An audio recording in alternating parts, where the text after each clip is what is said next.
Hello, everybody. Let me know if you have any trouble hearing me. I don't know if there's anything I can do on my end, but you should have sound, and I will now share my screen.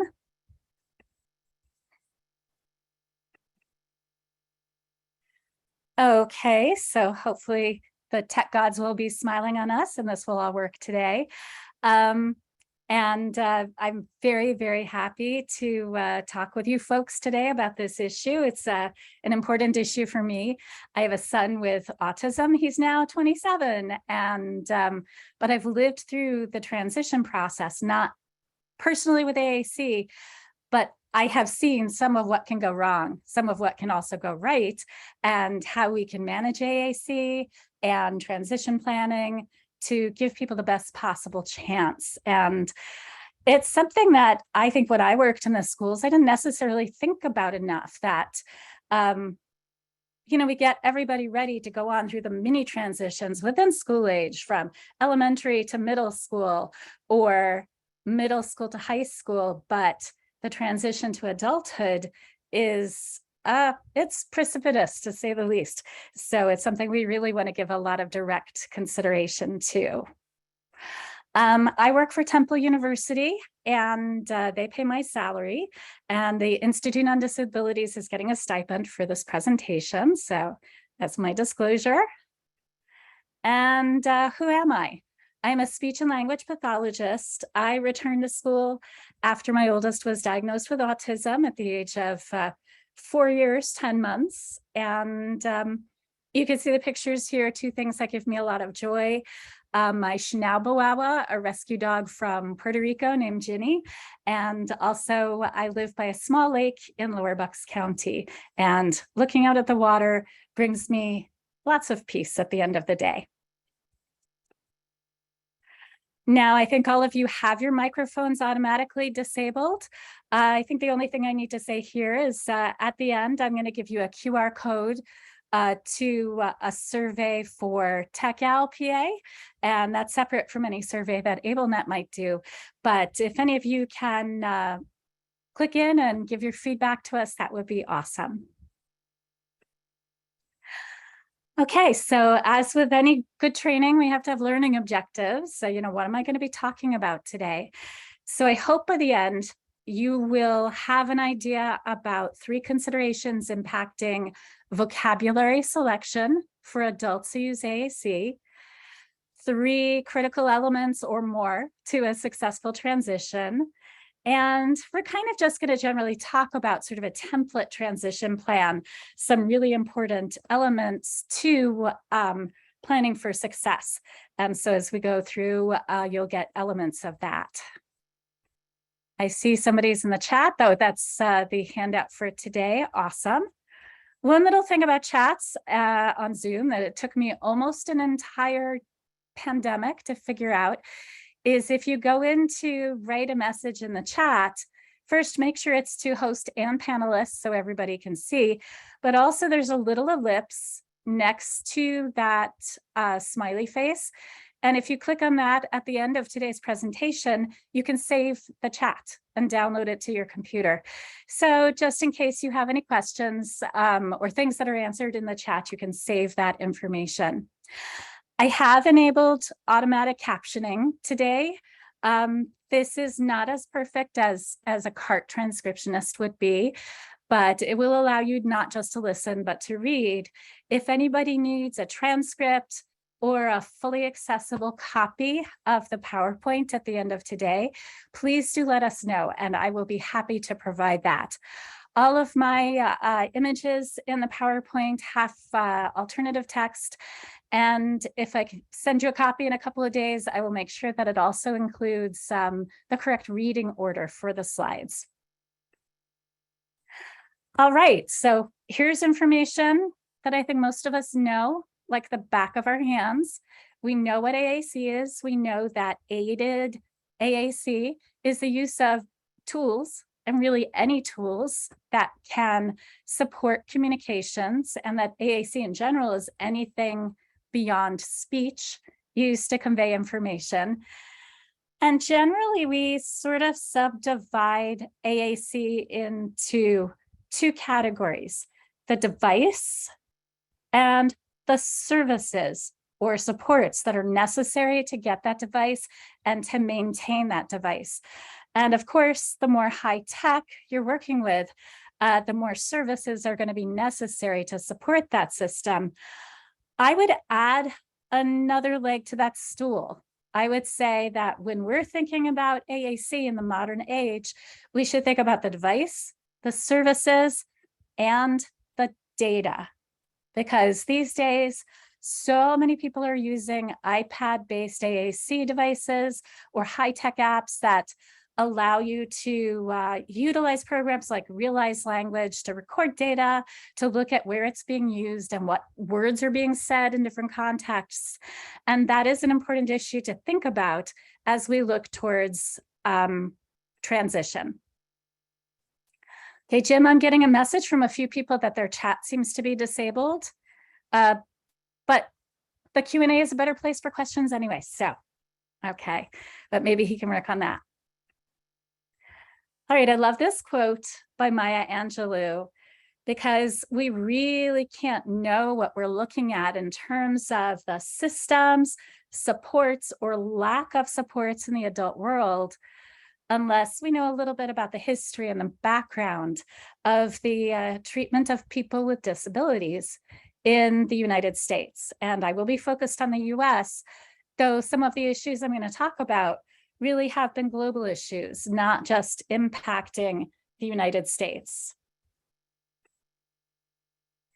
So let's talk a little bit about the incarceration of people with disabilities, because unfortunately, in at very least the US and large parts of Europe, eugenics is an issue that we have to face, and eugenics has impacted so many different populations in our country's history. It's impacted people of color, it's impacted Native Americans, it has impacted very strongly people with disabilities.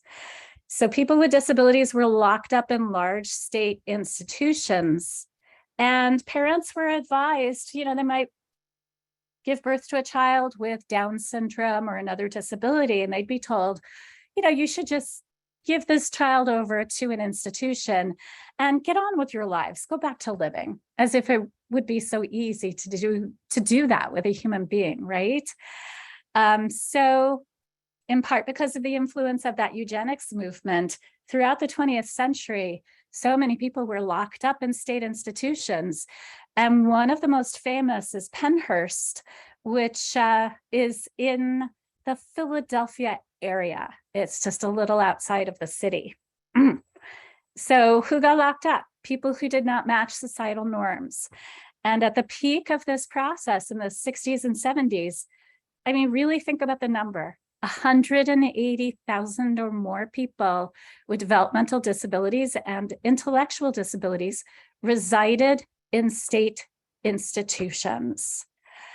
They faced torture, they faced neglect, they faced sexual exploitation, and needless to say, a lack of self-determination and ability to guide and steer their own lives. And it's something we have to keep in mind as we look at where things are today. And just going to keep my eye on the Q&A. Okay, it looks like the chat is enabled now, so that's good. So let's talk about Pennhurst today. When I drive to Temple University, I go down I-95, not one of the most fun parts of my day. And in the fall on I-95, there are lots of billboards along the highway that advertise the Pennhurst Asylum as a Halloween attraction, as a spooky house that you go to get scared, to be titillated, to think about, ooh, you know, Halloween stuff. And that is so far from being okay. It gets me furious every time I see one of those billboards. This was a place where thousands upon thousands of people suffered, and a lot of people died.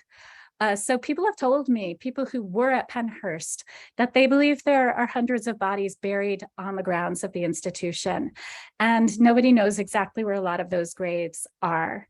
it's not okay that this has been made into a haunted house. The fact that it's seen as acceptable, I think really reflects on the state of ableism in our society today and how we still continue to devalue people who are at least visibly disabled. And that's something, so a continuing part of our history that we have to deal with. About 5 years ago, the Institute on Disabilities put on a play. It was called A Fierce Kind of Love, and it was all about the history of the disability rights movement. The actors themselves were people with disabilities. I didn't have anything to do with producing it, but was so thrilled to get to go see it when it was live in Philadelphia. And I did find the link to this on Vimeo. So if you have the live copy of the slide deck, you can click into that link and see the play. If that doesn't work for you, please let me know, and I will be happy to share that link with you again. It's really moving and stunning. And when this play was presented live, they did so with captioning. They had a big screen where you could read what was being said. They had sensory-friendly areas. They had all sorts of different options, including a fully accessible building with an elevator that worked for power chairs, so that nobody was limited. Everybody could come and see this play on their own terms and be comfortable seeing it. So a lot of what we do today as people in special education or working with adults with disabilities is shaped or molded by the laws of this nation, leading out of that disability rights movement. And you could kind of think of it as sort of building in tandem with the civil rights movement, some of that kind of preceding by a few years what happened with disability rights. But because of the people who were part of that movement, we saw the passage of the Rehabilitation Act of 1973, leading to changes in work and housing and some more options for transportation. We then saw the Education for All Handicapped Children Act in 1975. My mom was really involved with that because my two little brothers had learning disabilities, and she had to fight the school system in New York City a few years later to get them to provide the services that they need to survive and to thrive. She almost took them to court. And after that, 32 years ago, as of just a few days ago, the Americans with Disabilities Act entered into force, was signed by the first President Bush. And that led to really a lot more visibility and rights to exist in public spaces, telecommunication services, rights to employment, rights to assistive technology. And this even flows over into higher education as one of the many contexts that people with disabilities might find themselves in. And then based on that, in 1999, we saw the Olmstead decision. So it looked at the ADA and was able to bring a case to the Supreme Court that saying that segregation of people with disabilities was a form of unlawful discrimination under the ADA. And that made a huge difference. So it helped to spur the further development of home and community-based services, HCBU. And this is a tool for deinstitutionalization. So what HCBU specifically does is to take the funding from Medicaid that would have served somebody in an institutional setting and allow it to be diverted to pay for somebody to live in the community. And that was added to the Social Security Act in 1983 and became a formal state Medicaid option in 2005, but it's not implemented by every state. Here where I am in Pennsylvania, it is implemented. So we see people with intellectual disabilities and autism and other types of DD receiving supports in the community under the consolidated waiver or the PFDS waiver or a variety of different waivers. There's also an autism waiver. And it's quite a change from massive incarceration and criminalization of disability. Is it perfect yet? No, far from. The world of adulthood is a world of eligibility for programs. It is not a world of entitlement. And because of that, because we don't receive the same services as adults, we have to be very careful about getting ready for that after school period of life for post 21 or post 18, and really look at what we can do starting very early on to get that transition in place. I'm gonna take a sip of tea. If you hear a frog in my voice, I was visited by COVID in June, and since then I've been having asthma, so don't worry about it, but yes, I've got a nice frog going on.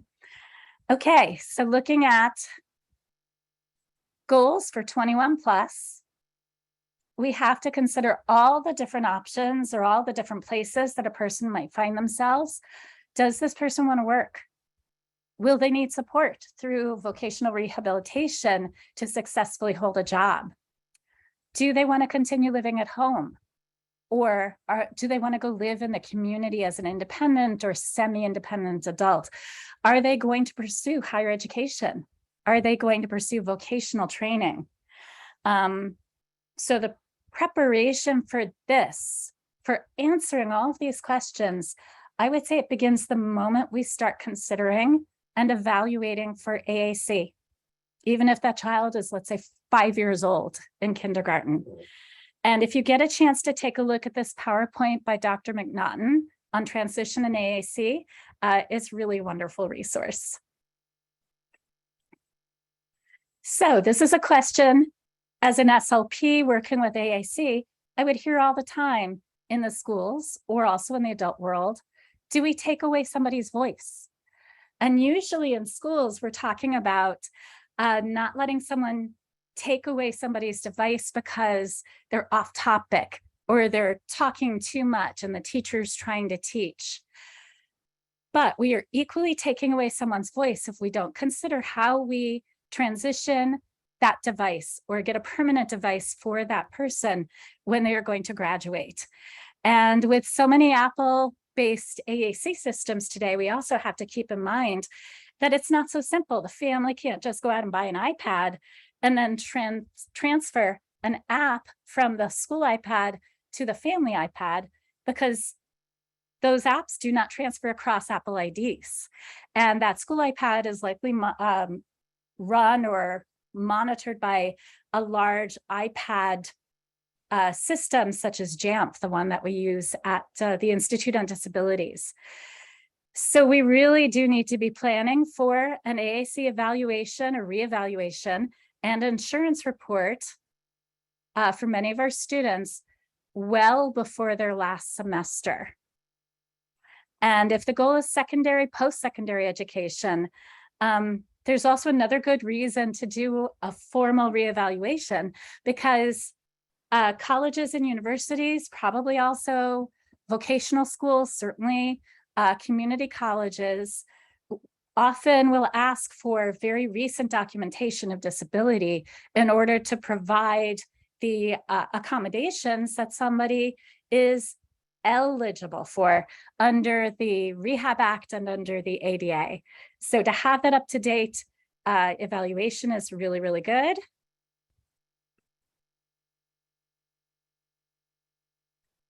Will we be getting the PowerPoint with the links? I'm just looking at the chat for a moment, and we'll be emailing the PowerPoint as opposed to putting it. I don't have it hosted like on a website to give you a link to go to it, but I'm happy to share my email address and to send you a copy after we are done. And I'm going to put that into the chat now to make sure you have it. It's on a couple of slides at the end as well. And what does our Q&A say? Saying, what's the name of the app used at the Institute for Disabilities? That is a very good question, Tanisha.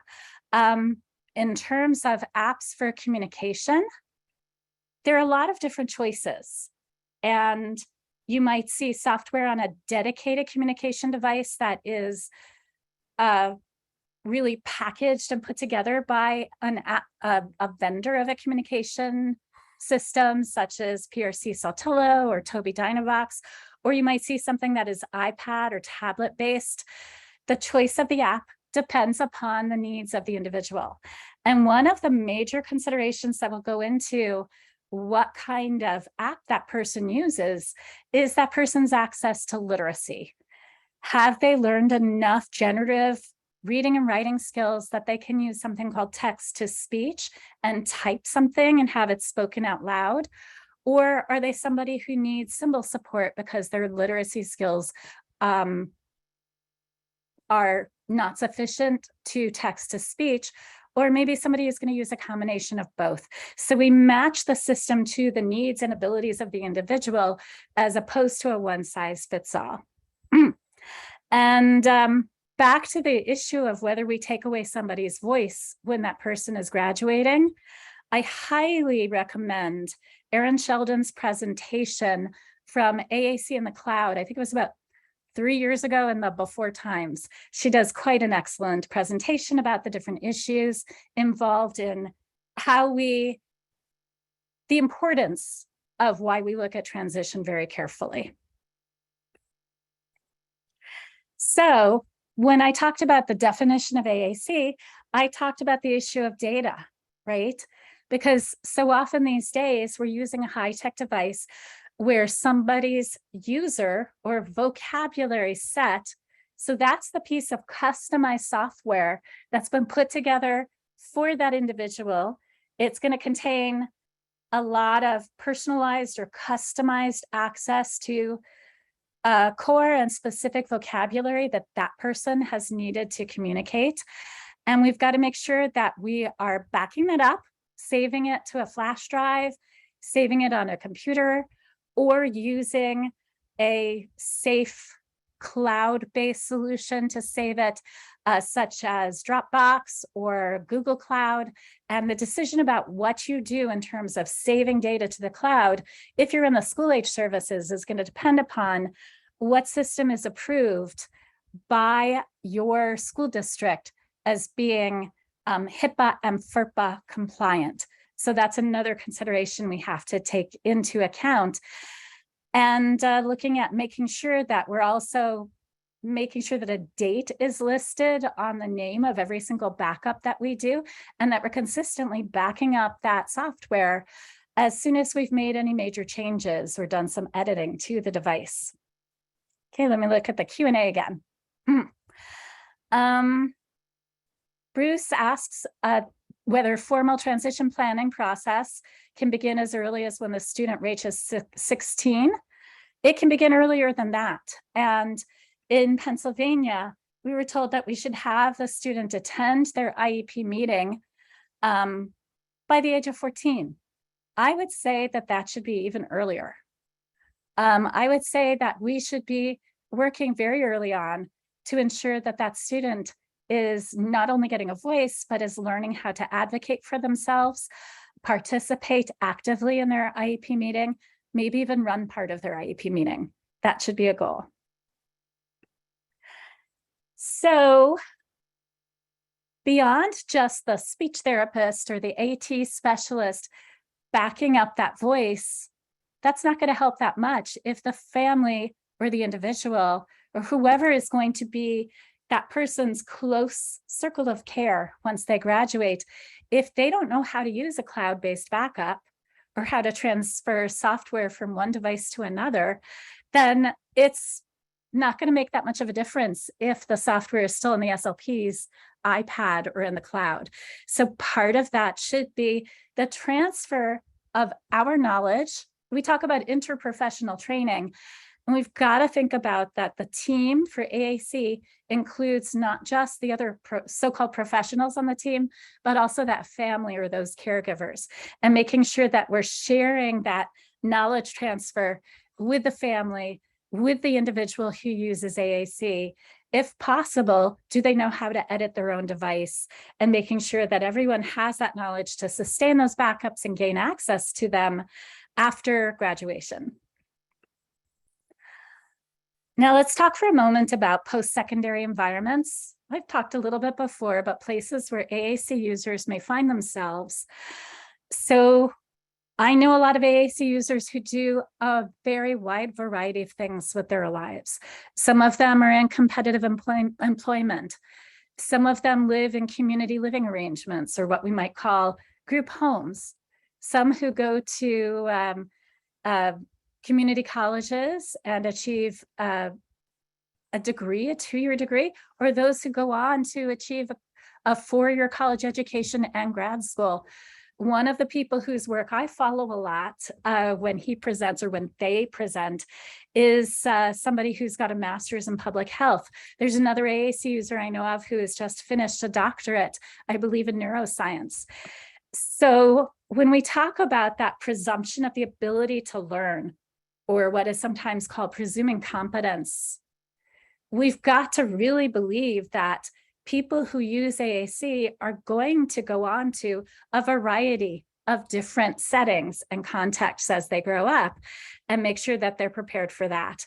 And we're kind of, I would say, if we're not doing a good job at trying to work on literacy skills and ensure that that person has access to as much literacy as possible, then maybe we're not doing a good enough job. And that's not to say everybody's literacy outcomes will be the same, but sort of my ongoing nightmare is the idea that, you know, there's a kid who could benefit from AAC, who could access literacy instruction and become a writer and become a thinker and become somebody who maybe does the next great American novel, but they're not given access to the technology and the appropriate instruction early enough. And so by the time they're 16 or 17, we've blunted somebody's potential because we haven't given them the tools and the instruction that they need from an early enough age. So let's look again at that concept of eligibility for adults who need AAC. Let's just state it straight out that sometimes it's pretty darn hard for an adult to find supports and services.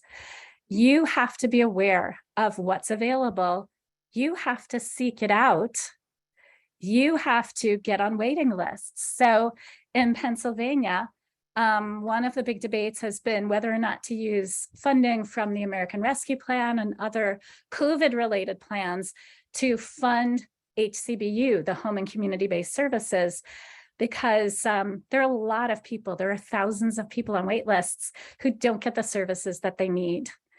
In one case I dealt with about 2 years ago, this led to an adult with autism being abandoned at their day program because they didn't have the appropriate waiver funding that was going to really meet that family unit's needs.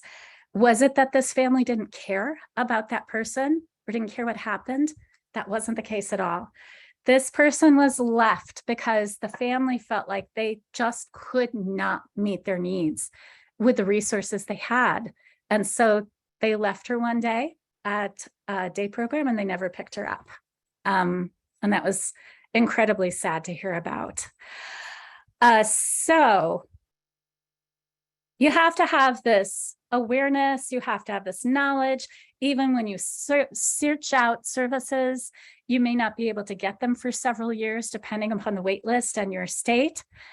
And all of this is even harder if you come from an under-resourced community and haven't been made aware of those services from an early stage. So that is a big problem. And we should, as people who work in the schools, be making sure that all our families know what resources are available to them as they near transition.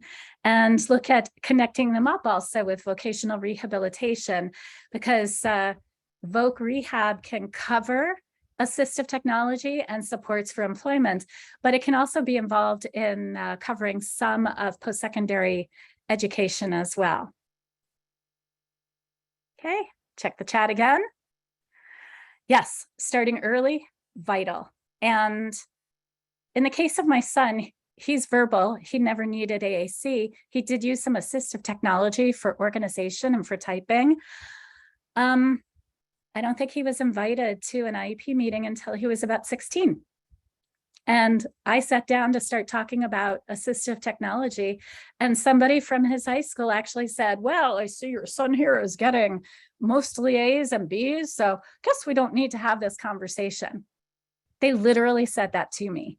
And because I have the knowledge and the privilege that comes with being a speech language pathologist and having experience in the schools, I was able to shut that down and say, yes, we do need to consider this. But there are a lot of people who don't necessarily have those tools. Okay, where to look for supports. Speech therapists are really hard to find in the adult world. Finding an SLP who knows about augmentative communication and can help you with that is even more difficult. So one of the things I would urge you to do is whatever state you're in or US territory, so this also is for American Samoa or Guam or Puerto Rico, look at the at3center.org website and check out the AT Act program for your state or territory, because they will be able to connect you with a lot of information and assist you in accessing the information and the technology that could benefit you in the adult world. If you're here in Pennsylvania and just happen to be in the same state with me, then you can take a look at techowlpa.org.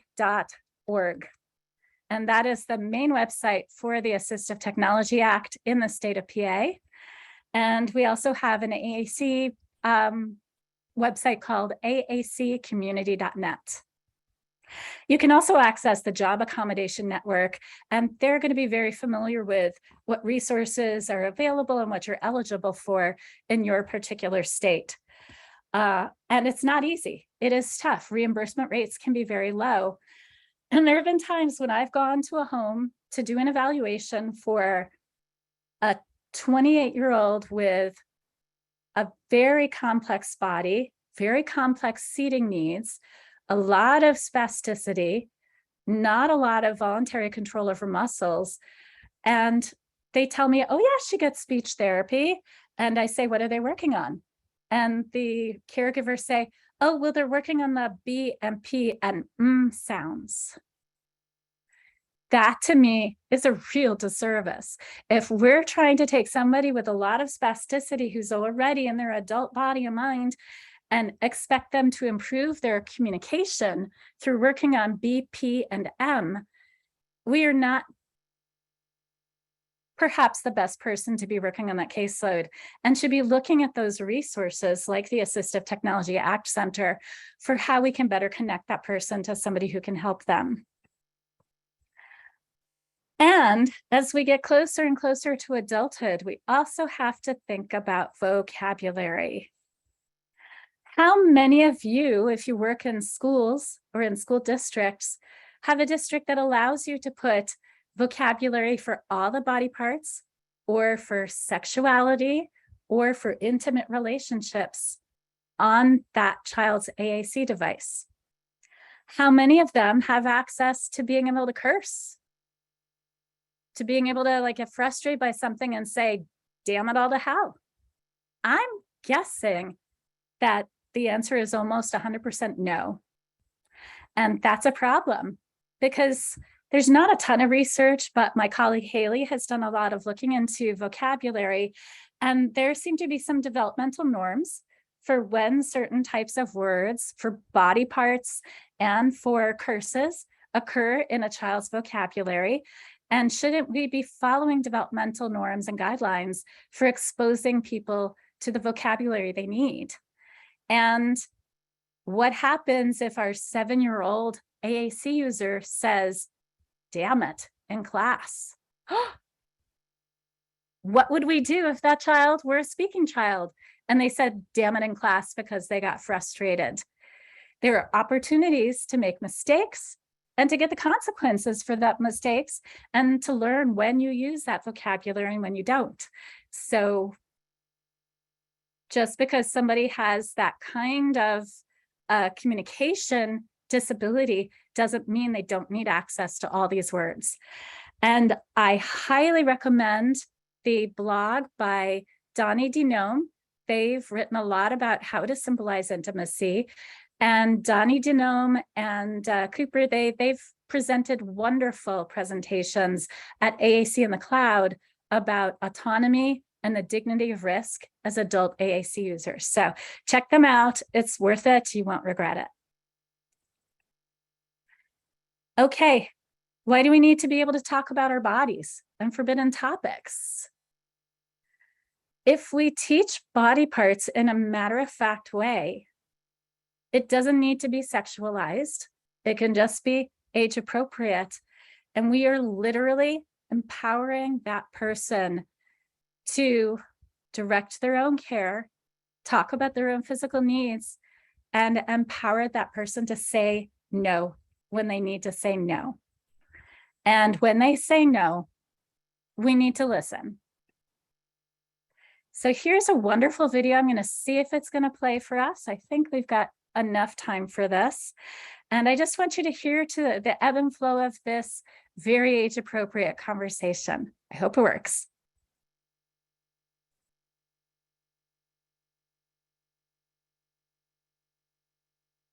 And it doesn't talk at the very beginning, so your sound is fine.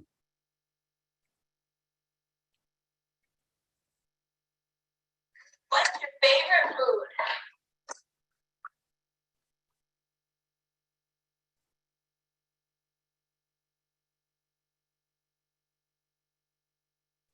Popsicle.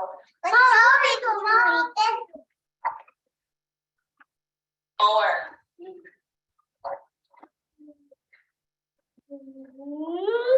Yeah.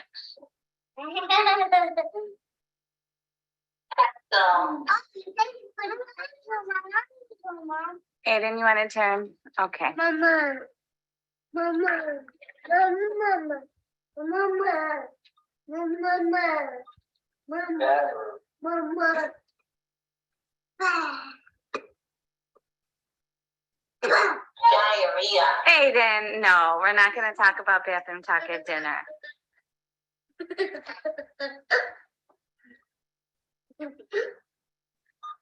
Diarrhea. Aiden. Oh my goodness. Come on. All right, let's give Ethan back his talker. Pee-pee. Hey, Ethan. Pee-pee. No, we're not going to talk about bathroom talk at the dinner table. Diarrhea. No. Diarrhea. Do you have anything else you'd like to talk about? Because it's not bathroom talk time. Okay. I love that video so much. It's obviously a little older now because the child is using something like a Springboard Lite. But look at how normal that conversation was. What 3 or 4-year-old doesn't want to do poop talk at the dining room table? It's awesome. And it's just so completely, wonderfully normal. And mom doesn't take the device away. She just talks about what's appropriate. And those kids are having such a good time in that video. Okay. Oh, and my tech continues to work and I was able to forward the slide. Okay, another reason why we really need all the words. People who can't speak and don't have the vocabulary to talk about all their body parts can't report as effectively or at all about abuse. And people with ID are 7 times more likely to be abused than the general population. And that reporting from 2018 by Joe Shapiro doesn't necessarily include those who are non-speaking and not able to talk or don't have AAC. And what happens if somebody who's non-speaking suffers abuse? Somebody finds out about it. A legal case is even brought to the justice system. If you try to introduce an AAC system to that person as they're about to go to court, well, that defense lawyer is going to say, that you're leading the witness, that you put the words in their mouth, that these aren't their words, and they're going to shoot it down, and that case might be dismissed, or that person found innocent. So not having access to communication is hugely important, that we get AAC and all the words into people's hands. And if you want to read about an example of this, I highly recommend the book Ghost Boy by Martin Pistorius. And he talks about the period of time when he was totally non-speaking and the abuse that he did undergo at that point. Because people think that people who are non-speaking are the safest, easiest victims to exploit. Now let's talk about those adult roles, rights, and responsibilities. I'm going to sort of hurry along a bit so that we get through with this with time for questions. And let's talk a little bit about that privacy and data tracking or data tracking. So have you been using Realize Language or another system? They're great systems that allow you to sort of figure out, okay, what is said where, in what contexts. And there can be absolutely appropriate times to use data tracking for AAC, but we should be absolutely working to maximize the independence and the autonomy of that individual so that that data tracking doesn't necessarily continue into the teenage years or as they build their own sort of concept of self. And Isaac did a really good webinar on this a couple of years ago. And there's another one of those AAC in the cloud presentations. Take a look at those. These are really important issues. And vocabulary for higher education and work too. How much of that is available on the person's device? What do we need to be able to say to go to college or to get a job? And is core vocabulary sufficient, or is there going to be specific vocabulary for that person's aspirations that we're going to need to make sure that they have added to their device and time to practice with before they graduate? And those literacy skills, if we can get somebody literate and they can start writing, then they really truly have access to all the words. Getting accommodations for employment and keeping work varies from state to state.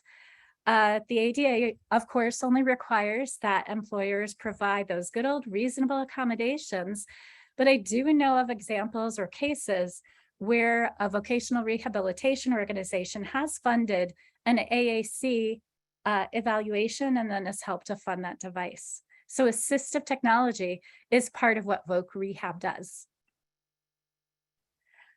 Higher education again. Let's take a look at that ADA and what that ADA allows and authorizes or requires in the higher education setting. It still makes the student responsible for requesting their accommodations. And it's still somewhat limited in terms of it provides for the technologies that are needed to access the curriculum. So it might provide for the use of some software like Read and Write Gold, or to make sure that somebody has a note taker in the classroom and they have access to the notes. But it doesn't provide for specialized equipment, and it doesn't necessarily provide for the accommodations that individual might need to be able to access all of the coursework and get into all of the files on Canvas that they need to access. So let's think more about universal design for learning as it applies not just to kids in school, but also to universities. And let's look beyond. If you want to take a look at Sarah Piska's excellent book, Inside My Outside, it'll tell you a bit about what Wright State University does, which does go above and beyond the ADA to make sure that people with complex bodies and complex communication needs can participate and also get their physical needs met while they're on campus.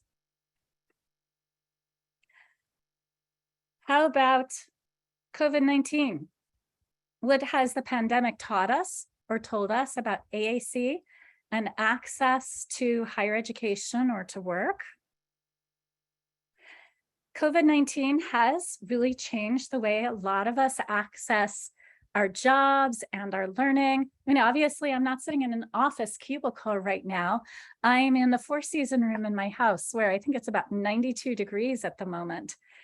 So remote learning and remote work, we've got to think about how that may benefit some of our people who use AAC, about how when we're in the remote context, if we're typing into a Teams meeting or we're using emails, we're all using some form of augmentative communication. And it behooves us also, if we have access to a learning management system, to look at how we can make sure it's set up so that everything is as UDL'd as possible, so that when somebody goes to a course, maybe they have access to the video recording of that asynchronous lesson after the fact. And maybe they also have access to an accessible slide deck and to a transcript of what was talked about. So we can intentionally use the tools that we have to make things better for people with all types of abilities. And when we make things more accessible, we are going so far beyond benefiting the person with complex communication needs. We're benefiting all the students, and we're benefiting a lot of students who may have invisible and undiagnosed disabilities.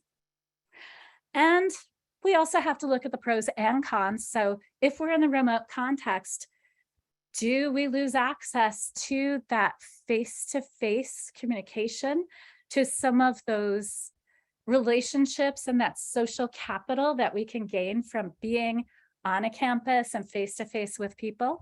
So there are a lot of things to consider.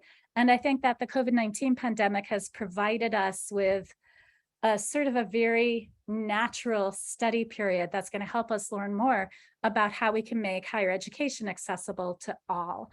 And that's what I want to look at as I go forward with my research. So, okay, what time is it? It's 3:47. This is my email address again, so please do feel free to contact me after the fact, and I will make sure to get Mr. Rocco a fully accessible copy of the PowerPoint. And I welcome you if you email me tonight or if you email me in 5 months. I'm happy to talk to people about these issues. And I also want to tell you folks about a new tool that's on the aaccommunity.net website. My colleagues just put together this amazing series of trainings. It's called AAC Essentials. And there are learning strands based on your role. So there's a learning strand for people who might be supporters or therapists or caregivers. There's a learning strand for AAC users. There's a strand for administration and leadership. These are totally free. If you go through and take one of these strands and take the quiz at the end, you can get a free certificate of completion that you might be able to use for your CEUs. So please check this out, use it if it works for you. You can also take the lessons on an a la carte basis and share it, because we'd love it to see it be used, and give us feedback so that we know what you'd like to see added or what you need to see expanded within the training. And here's that QR code for the TechAL survey. We'd love to get your feedback. You can also type the bit.ly link into your browser. And we always welcome feedback to see what we're doing well and what we can do better. So I'd be happy to receive that from you. I'm going to keep that up for a moment and look at the chat. So yeah, go for it.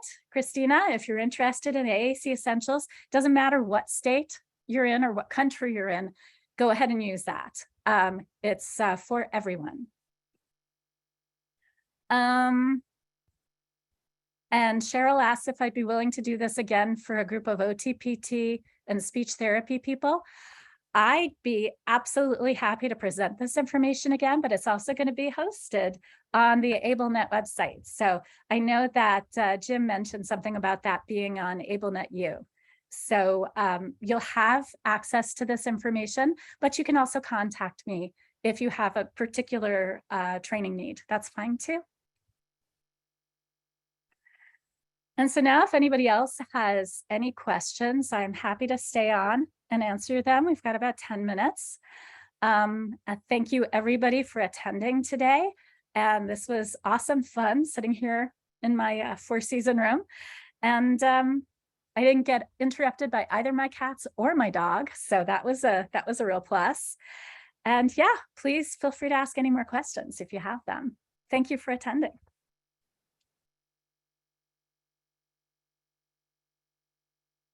Thank you. Thank you very much, everybody. I'm going to stop my slide deck.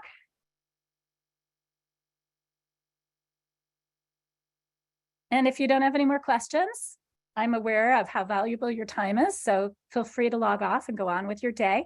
Thank you, everyone, for being here.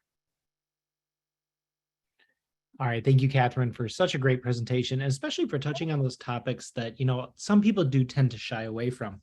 I think it's really important that we do address those issues. For those of you who are still with us, you should receive an email tomorrow, right around 24 hours after the start of this webinar, to access that certificate of attendance. Thank you for attending, and have a great day. So Jennifer is asking, she missed because of something urgent, and will the webinar be posted? And my understanding is that it will be on your website, right? Yeah, so on our website, and I'll post a link to the YouTube channel in the chat right now. But on the AbleNet website, you can find a link to that YouTube channel. About 48 hours is typically what we tell everyone that the webinar will be available. Usually I get it up the same day though. So probably later tonight, it will be available. All right.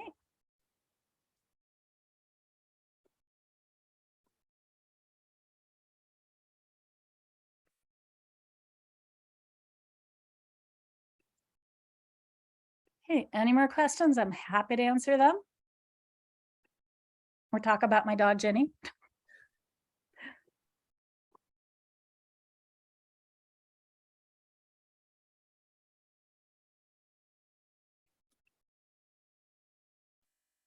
Okay. Let's see here. So Jennifer is an SLP who works with adults and transition age individuals. And for anybody who'd like to connect, I'll type my email into the chat here again.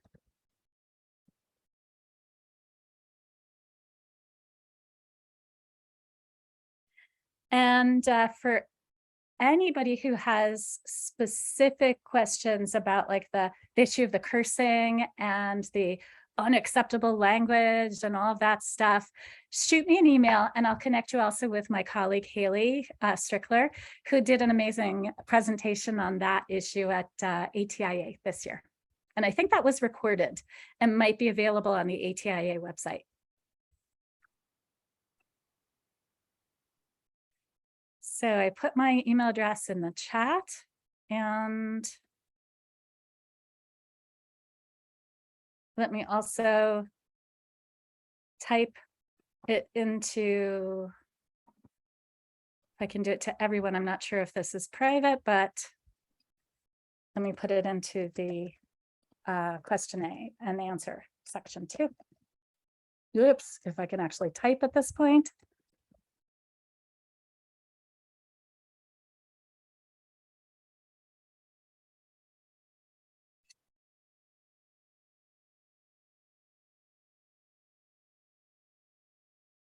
Yeah, Christine says, thank you for including the information about students with complex physical and medical needs. So important. And we've got to look at sort of child language development and child language norms. What if we're not giving people access to that information to talk about their own physical being and what they're feeling and how it feels and what they like and what they don't like? There's a concept which I've been learning about, interoception, which means sort of monitoring inside your own body, what you're feeling and what feels good and what doesn't feel good. And the ability to do that can be impaired in some people.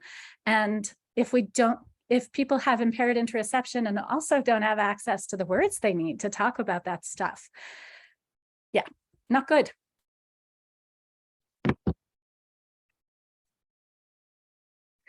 Okay, so Lisa would like me to put the QR code back up. Let me share that screen again. So there it is. Hopefully that QR code works for you. Should test it out on my own camera. So for those of you who are not used to QR codes, you should be able to hold the camera of your smartphone up to the screen, and it should bring you up with the link to the survey. Or type the bit.ly into your browser.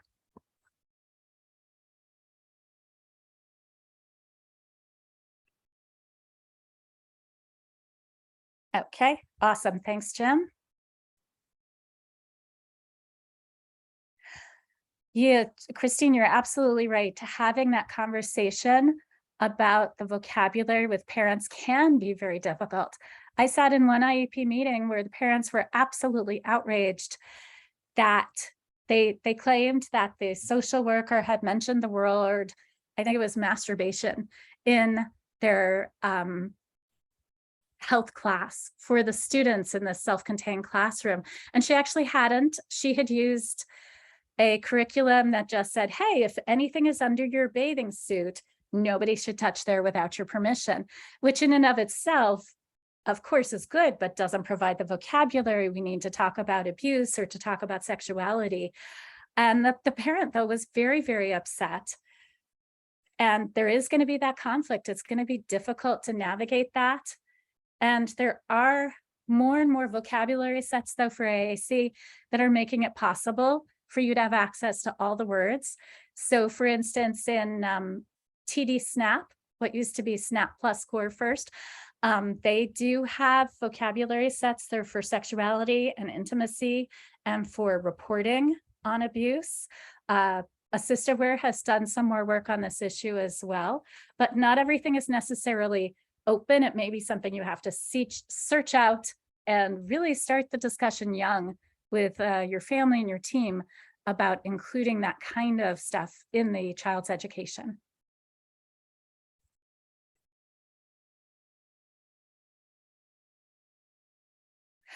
And Jerry's talking about how the requests for speech generating devices have gone up astronomically since COVID in his district, or in their district. And yeah, I think we've sort of got a confluence of things happening where the iPad is now more than 10 years old. Lots of tech companies that look at accessibility and that look at just general apps for people have been made aware by the disability rights community about how their devices can be used for good to allow people access to AAC or access to information. And then we have the pandemic, and more people have to be able to access stuff remotely. And yeah, AbleNet, I've done several device requests through AbleNet. And my understanding was that I believe AbleNet sort of foresaw the supply chain problems that were going to happen and ordered themselves a bunch of iPads at the very beginning of the pandemic, and were then able to meet a lot of people's needs. And other device manufacturers as well, I'm sure they've seen their numbers go up in the time since the pandemic began. And a lot of SLPs have had to learn a lot about how to do information remotely, how to do therapies remotely, how to put up, green screens and backdrops. One SLP who does a wonderful YouTube channel and has a lot of information on that particular topic is Sarah Gregory. She is also presented at ATIA. And Christine says that she sees another benefit from COVID, that it allowed more conversation and cooperative use about AAC at home with those virtual lessons. And I've seen that as well in my work with the adult world and also with Birth to Three. People who work in education or in other formats have had to learn how to do this work without necessarily being the person there on the spot to fix everything.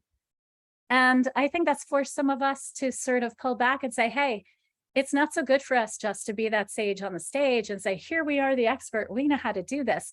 We've all had to learn better how to coach and better how to convey to parents and caregivers that they can do this. they can support their child or their adult. They can edit, they can learn the skills that they need to be able to support a device and to support communication.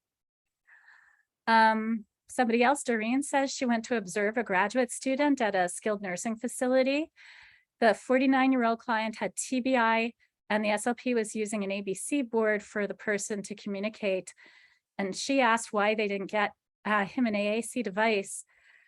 And the SLP said, well, he made inappropriate comments about to the woman here. Get him a device. If he's disinhibited because of the TBI, that's something that can be dealt with in therapy. But just because somebody says something that might be sexual or inappropriate is not a reason to deny them access to communication. And I would urge everybody who hasn't been on the ASHA website and looked at the National Joint Committee for Communication for people with complex disabilities to look at the Communication Bill of Rights and really use that to guide your work and to guide you in situations like that, where somebody absolutely needs access to a voice. Okay, let's see if I've missed anything. I don't think so, but feel free to reach out and email. Thank you everyone so much for sticking around. Thanks for all the questions. And this has been wonderful. It's been great. All right. Thank you very much, Catherine. And with that, we will end today's session. All right, take care, everybody. Bye. Bye.